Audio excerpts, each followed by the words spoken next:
سورہ ملک ان آیات پہ درس چل رہا ہے کہ تم اپنی بات چھپا کے کہو یا سب کے سامنے ظاہر کر کے کرو. انہ علیم بذات الصدور، وہ سینوں کے بھیدوں کو جانتا ہے. تو اس پر میں نے بیان کیا تھا کہ یہ لوگوں کے ذہن میں شیطان ایک وسوسہ ڈالتا ہے کہ یہ کیسے ممکن ہے کہ کروڑوں اربوں لوگوں کی بات اللہ ہر وقت سن رہا ہے، ہم جب ایک کی طرف کان لگاتے ہیں تو دوسرے کی ہماری سمجھ میں نہیں آتی، تیسرے کی سنتے ہیں تو پہلے دو سے رہ جاتے ہیں. اللہ ہر وقت ہر ایک کی سن رہا ہے. تو یہ اعتراض اور اشکال ہمیں اس لیے ہوتا ہے کہ ہم اللہ کو اپنے اوپر قیاس کر رہے ہوتے ہیں. ایک بات خوب اچھی طرح سمجھ لو، خوب اچھی طرح، کہ جو لوگ بھی مذہب کے مخالف ہیں نا، مخالف، ان کے جتنے بھی دلائل ہیں اسلام کے خلاف، اللہ کے وجود کے خلاف، محمد صلی اللہ علیہ وسلم کی نبوت کے خلاف، یاد رکھو اگر اللہ کا وجود، جنت اور جہنم، فرشتوں کا وجود، یہ تمام چیزیں عقل کے خلاف ہوتی تو قرآن عقل کے بہت زیادہ استعمال کا حکم نہ دیتا. افلا تتفکرون، غور و فکر کیوں نہیں کرتے؟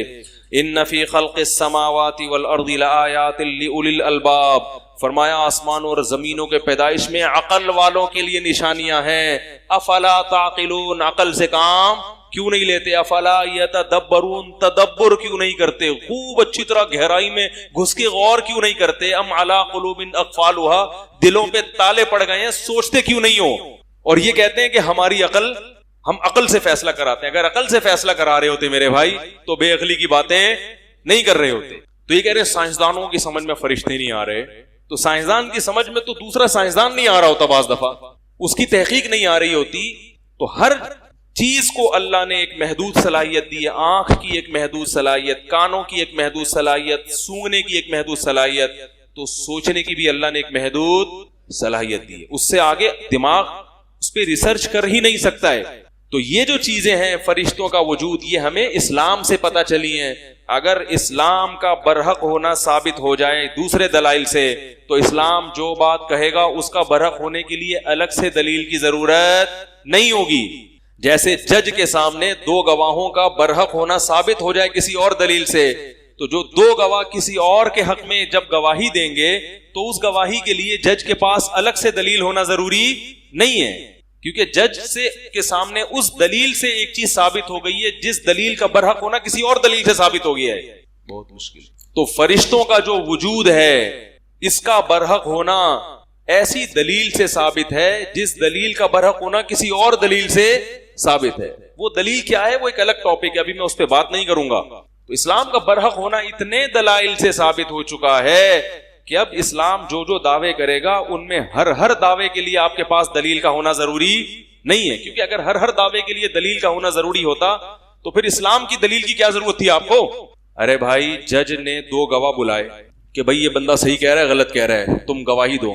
یہ جج اسی لیے بلاتا ہے نا کہ جج کے پاس اس آدمی کے برحق ہونے کی اس کے علاوہ کوئی دلیل نہیں ہوتی. اگر ہو تو ان دونوں کی کیا ضرورت ہے؟ تو بہت سی چیزیں ایسی ہیں جہاں سائنس پہنچ نہیں سکتی. اگر سائنس فرشتوں تک پہنچ سکتی ہوتی تو ہمیں فرشتوں کے وجود پر، جنت اور جہنم کے وجود پر، اور آخرت برحق ہے، موت کے بعد ایک زندگی ہے، ان چیزوں پر پھر پیغمبروں کی ضرورت بولو بھائی نہیں. جیسے ہمیں کھانا کتنا ہے کتنا نہیں کھانا اس کے لیے پیغمبروں کی ضرورت نہیں ہے، کیونکہ یہ حکیموں نے، ڈاکٹروں کی پہلے سے تحقیقات بولو بھائی چلی آ رہی ہے.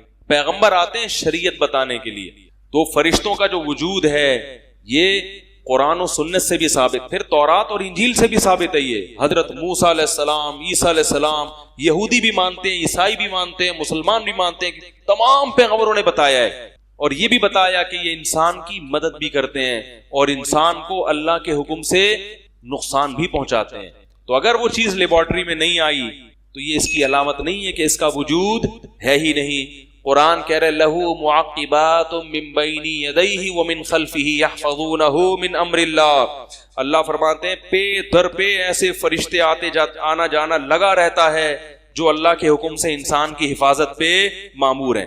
تو صرف ایک نہیں ہے، ہر وقت فرشتوں کی ایک لائن لگی ہوئی ہے جو انسان کو بہت سارے شر سے بچا رہے ہوتے ہیں. آپ کہہ سکتے ہیں کہ جتنے شر اس وقت تک دریافت ہوئے ان سے بچانے کے لیے تو تحقیق یہ ہے کہ فلاں چیز سے فلاں چیز بچاتی ہے, فلاں سے, تو کون سا شر ایسا ہے جو فرشتہ بچا رہا ہے بھائی جراثیم ہے نا, اس سے بچنے کے لیے ہمارا اندر کے جراثیم ہیں, تو ہر چیز سے بچنے کے لیے کوئی انتظام ہے. سردی سے بچنے کے لیے کمبل ہے. کیا خیال ہے بھائی؟ سردی ایک ایسا شر ہے جس سے بچنے کے لیے کیا ہے؟ کمبل ہے بھائی. تو کون سی چیز ہے؟ فرشتے کون سے شر سے بچا رہے ہیں؟ بھائی بہت سے شر ایسے ہیں جو آپ نے دیکھے نہیں ہیں. جیسے آج سے 100 سال پہلے اگر کوئی یہ بات کرتا کہ ہم پر جو بیماریاں حملہ کرتی ہیں اس سے بچانے کے لیے اندر کے جراثیم ہیں جو ہمیں بچا رہے ہوتے ہیں, کوئی مانتا؟ دیکھا ہی نہیں ہے نا اس نے. تو ایسے بہت سے شر ایسے ہیں جو انسان کی طرف متوجہ ہوتے ہیں, لیکن انسان ہماری لیبارٹریوں ان کو ٹریس, جتنی شیطانی قوتیں ہیں, جن جو ہے نا جن, یہ مادے سے بنی ہوئی مخلوق ہی نہیں ہے. آپ کو پتہ ہے ریسرچ یہی ہے نا کہ جو آگ ہے وہ مادہ نہیں ہے, یہی ہے نا ریسرچ, وہ انرجی ہے, وہ توانائی ہے. تو جنات کو اللہ نے آگ سے بنایا, تو وہ مادی چیز ہی نہیں ہے کہ جو ہماری لیبارٹری میں وہ کس قسم کی مخلوق بنائی ہے یہ ہم نہیں جانتے. فرشتوں تو جنات سے بھی ہٹ کے ایک الگ مخلوق ہیں جن کو اللہ نے نور سے بنایا ہے, روشنی سے بنایا ہے. تو اب کون سی چیزیں شر ایسے ہیں جو ہم پہ حملہ کرتے ہیں وہ ہمیں معلوم نہیں ہے. جب معلوم ہی نہیں ہے تو ان سے بچنے کے لیے بھی اللہ نے کچھ انتظام رکھے ہوئے ہیں. وہ انتظام کس کے ذریعے ہیں؟ فرشتوں کے ذریعے. اور یہ بڑی عجیب مخلوق ہے, قرآن و سنت سے پتہ چلتا ہے بہت طاقتور ہیں, ان سے اللہ کام لیتے ہیں. بڑی بڑی قوموں کو اللہ نے فرشتوں کے ذریعے تباہ و برباد کیا ہے, اور یہ انسان سے محبت کرتے ہیں, اللہ کی حمد و ثنا کرتے ہیں.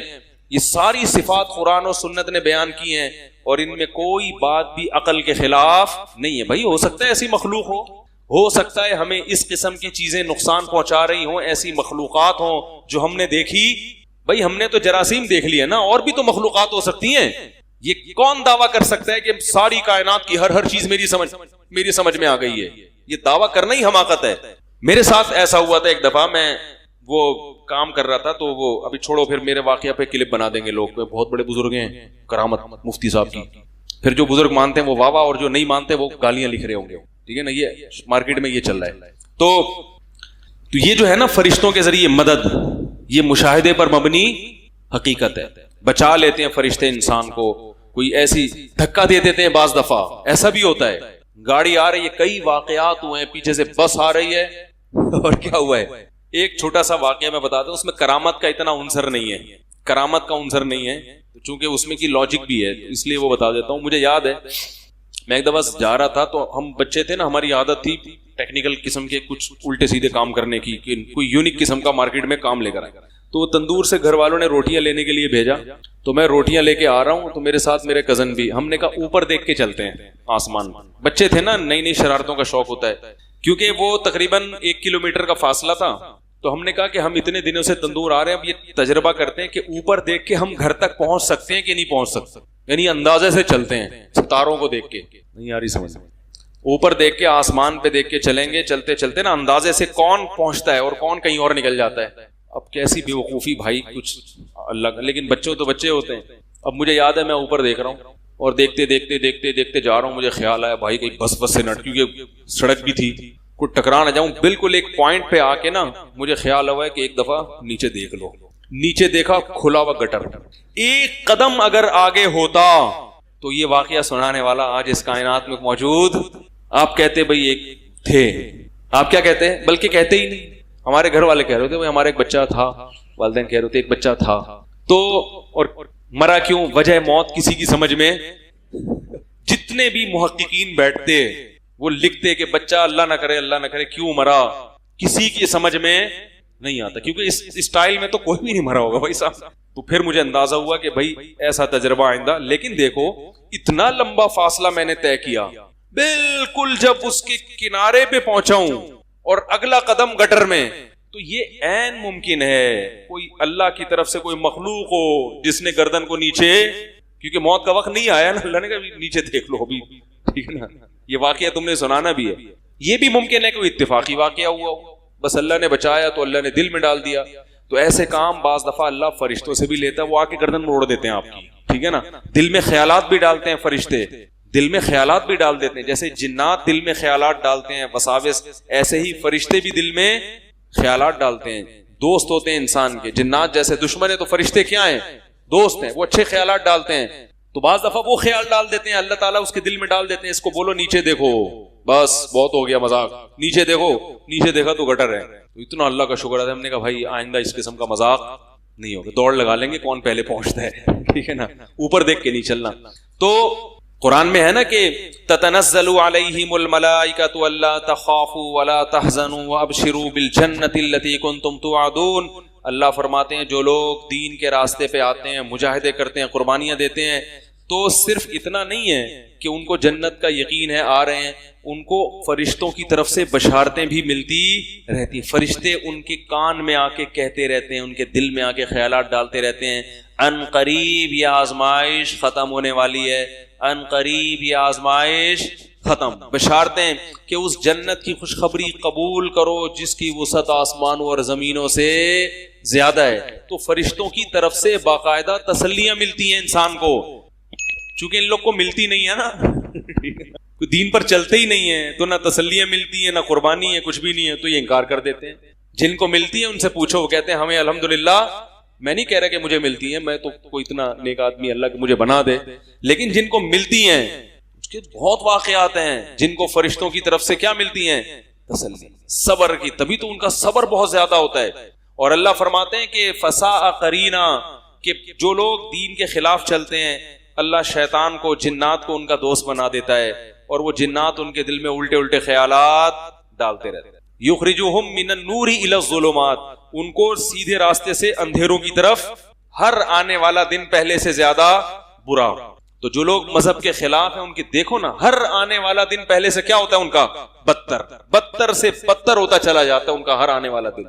ظاہری لحاظ سے خوشحال ہوں گے، اندر سے ٹوٹ پھوٹ، کیونکہ تسلی دینے والا نہیں ہے. انسان صرف اس مادی جسم کا نام نہیں ہے، بہت کچھ ہے انسان کے ساتھ جو ہم نہیں جانتے. کچھ جو ہمیں شریعت نے بتا دیا، بہت سی چیزیں نہیں بتائی ہیں. بہت کچھ ہے اس انسان کے ساتھ جو ابھی جس ممکن ہے کچھ چیزیں تحقیق میں بھی آ جائیں، تحقیق کے دائرے میں بھی آ جائیں، لیکن اس میں آپ یوٹیوب کی ویڈیوز پہ نہ جایا کریں. یوٹیوب بعد فرشتوں کو دکھا رہا ہوتا ہے، وہ مذاق اڑوانے والی بات ہے. وہ دیکھو فرشتہ آ رہا ہے، وہ فیک ویڈیوز ہوتی ہیں، وہ جب غلط ثابت ہوتی ہیں تو لوگ مذاق اڑاتے ہیں. وہ کسی نے دکھایا وہ ایک پتھر ہے آسمان اور زمین کے درمیان میں، وہ کرامت، وہ پتہ چلا ڈرامے بازی، یہ کچھ بھی نہیں ہے. تو لیکن ایک حقیقت ہے، جنات بھی فرشتے بھی. تو اسی طرح یاد رکھو، یہ جو قرآن کہتا ہے نا کہ میں ہر ایک کی بات ہر وقت سنتا ہوں، یہ ہماری عقل میں اس لیے نہیں آتا کہ ہم اس مادی زندگی کے حساب سے اللہ کو دیکھتے ہیں. اللہ کی ذات عقل سے بالا تر ہے. وہ سننے دیکھنے کے لیے اسباب کا محتاج نہیں ہے. جب وہ اسباب کا محتاج ہی نہیں ہے تو اس کے لیے نہ سننا تعجب کی بات ہے. اگر وہ یہ کہتا کہ میں کچھ چیزیں سنتا ہوں کچھ نہیں سنتا، یہ عقل کے خلاف ہو جاتا. کہ جب تو سننے کے لیے کسی عضو کا محتاج نہیں ہے، تیری ذات سنتی ہے، تو پھر یہ کیا بات ہے کہ وہ اس کو سن رہا ہے، اس کو نہیں سن رہا، پھر اس کو کس بیس پہ سن رہا ہے؟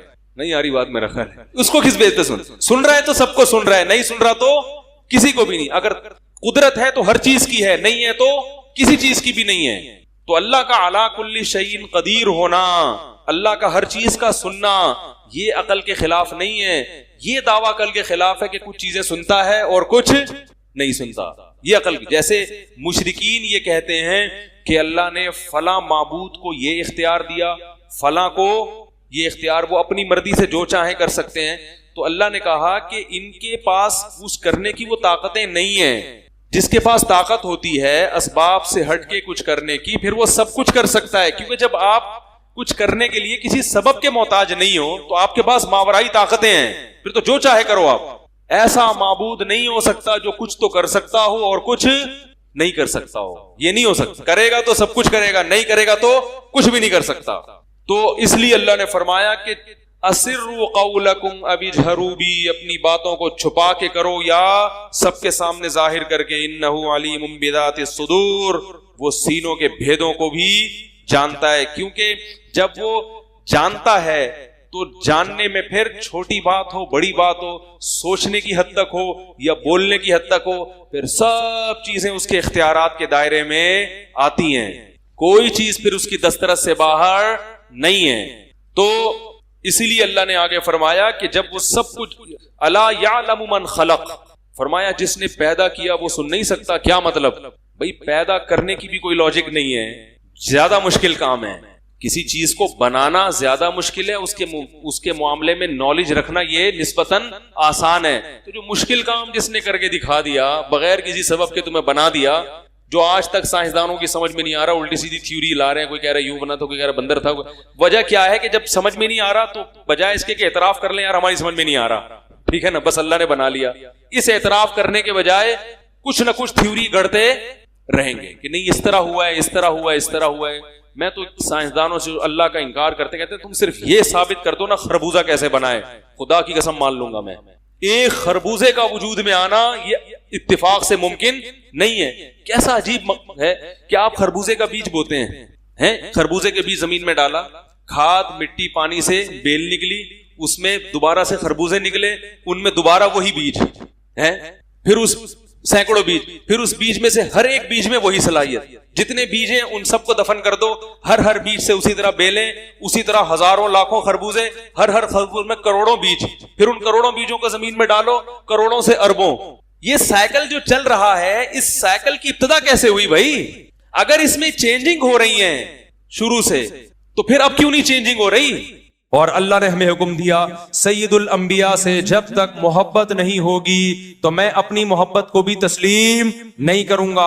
اے اللہ تو ہمیں بتا ہم نبی صلی اللہ علیہ وسلم سے تیرے حبیب سے محبت کے لیے ہم کیا کریں؟ اللہ نے ہمیں بتایا درود شریف کی کثرت کیا کرو. تو ہم درود شریف کی کثرت کے قائل ہیں. ہم نبی سے پوچھتے ہیں کہ آپ اللہ کے سفیر ہیں، یا رسول اللہ ہم آپ پہ درود کیسے پڑھیں؟ ہمارے نبی نے وہ بھی ہمیں بتا دیا. فرمایا جب دور ہو تو اللہم صلی علی محمد یہ والے درود پڑھا کرو، فرشتے مجھ تک پہنچا دیں گے. اور جب میری قبر پہ آ کے پڑھا کرو تو الصلاۃ والسلام علیک یا رسول اللہ، میں ڈائریکٹ تمہارے درود کو سن لیتا ہوں. تو ہمارے پاس اس بارے میں بھی ہدایات کیا ہیں؟ واضح ہدایات ہیں. اور درود پڑھنے سے عقیدہ توحید مضبوط ہوتا ہے. کیوں؟ درود اصل میں دعا ہے اللہ سے. کس کے لیے؟ پیغمبر کے لیے.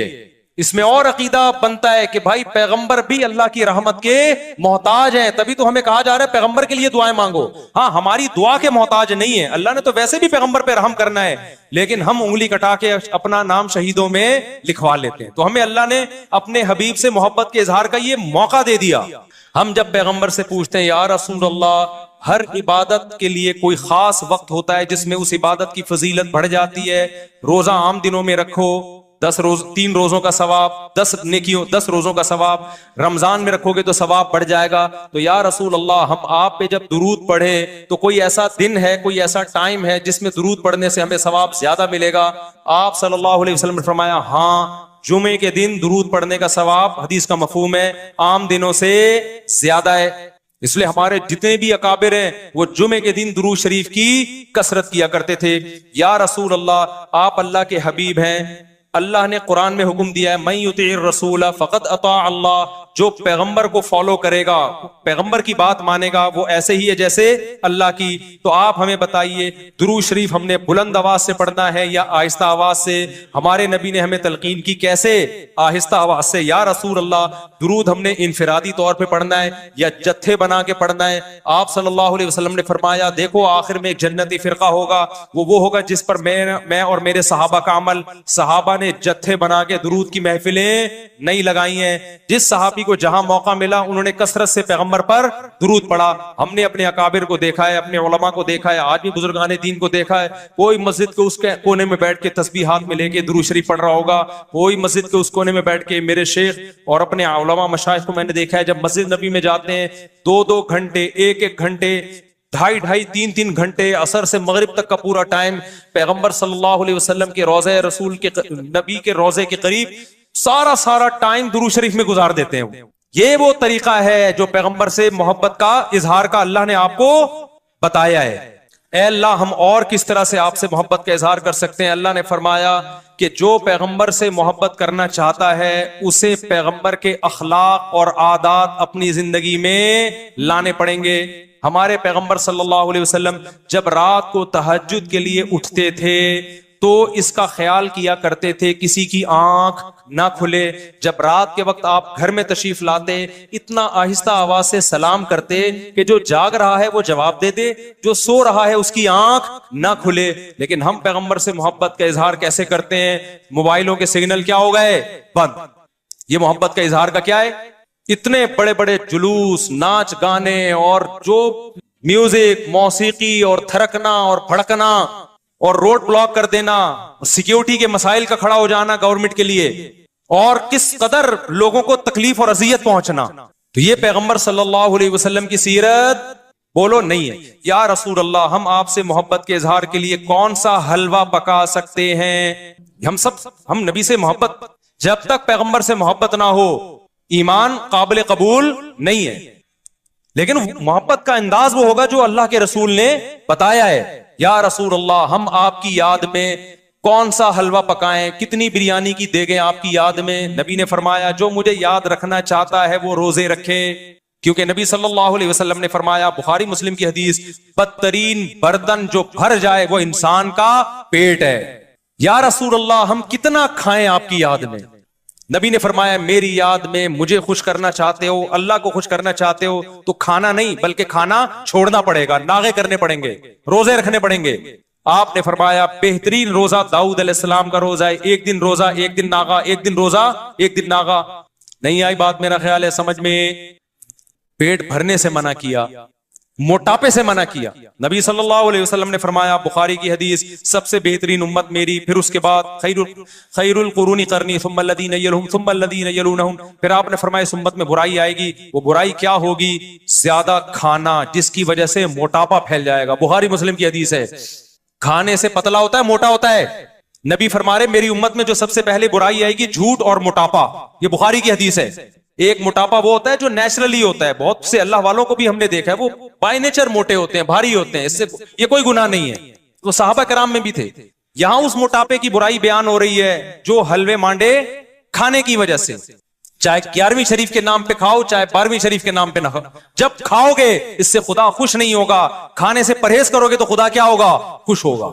آپ کہتے ہو ہم کھلاتے ہیں, کھاتے بھی تو ہو, اور جن کو کھلا رہے ہو وہ کون سا وہ لوگ ہیں جن کو 2 وقت کا کھانا نہیں ملا؟ وہ 6 محفلوں کے کھانے 11ویں پھوڑ کے آئے ہوئے ہوتے ہیں آپ کے پاس. ہم فراق یار میں گھل گھل کے ہاتھی ہو گئے, اتنے گھلے رستم کے ساتھی ہو گئے. یار کا فراق, یار کی جدائی, اس میں گھل گھل کے عاشق موٹا ہوتا ہے کہ دبلا ہوتا ہے؟ بولو نا, دبلا ہوتا ہے. لیکن شاعر کہہ رہا ہے آج کا جو عاشق ہے وہ یار کی جدائی میں گھل گھل کے ہاتھی ہو رہا ہے, بجائے پتلے ہونے کے کیا ہو رہا ہے؟ موٹا ہو رہا ہے. اتنا گھلتا ہے کہ رستم پہلوان کا ساتھی بن جاتا ہے. اسلام میں بھوکا رہنا سنت ہے, پھوڑنا پھاڑنا کھانا پینا یہ سنت نہیں ہے. 40 دن نبی کے گھر میں چولہا نہیں جلا, اور اگر آپ کھاتے ہو کھاؤ, مذہب کا لیبل مت لگاؤ اس پہ.